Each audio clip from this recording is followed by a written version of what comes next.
Uronyo katanya tak ada apa. Hal yang menjadi persoalan uronyo adalah kegagalan fardu ain yang hana menjangkau ke seluruh umat Islam yang diwajibkan untuk benar fardu ain. Fardu ain menyangkut dengan tauhid. Yang kedua menyangkut dengan fikah, ilmu cara beramal. Cara beramal. Yang kelima menyangkut dengan akhlak. Orang yang bergerak di bidang ilmu pengetahuan agama nyan hanjit tak pastikan gak nyan ka betul-betul gelah perlein. Kadang kalau ngempeleng faya perlein golong gelah. Kadang tengok dah kalau akidah golong bere, akhlak yang menyangkut dengan ilmu hati golong gelah. Kau sibuk dengan ilmu lain. Kerana gua afainahu talo. Fai mantek afai usul.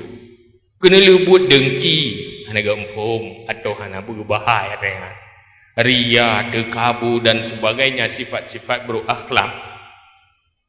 Ujung jipa ilmunya hanya menjadi sumber bagi penyakit.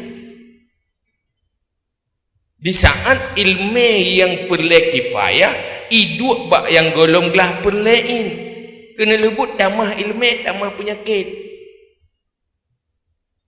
Ilmunya kumung sagai. Ya, kita mahmum sagai. Dengan pufheb gop sagai. Kan untuk tamah kebaikan. Sebab nak kepegah ilmunya ibarat ia.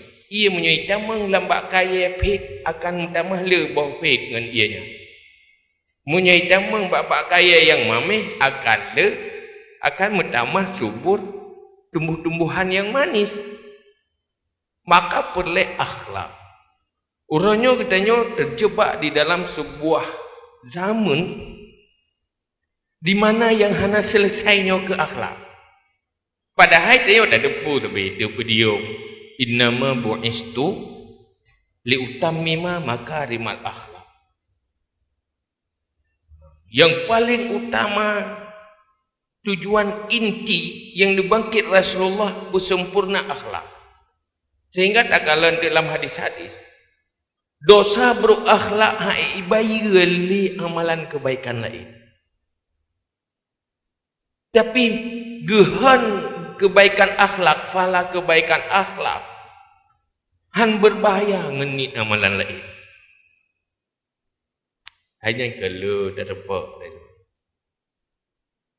Jadi kegagalan akhlak nyo berbahaya bagi kehidupan dan berbahagia bagi masa depan. Nyo akhlak yang maksud ini adalah akhlak yang dibangun oleh Rasulullah. Maka ilmunya nyo perlu berserius. Merno. Karena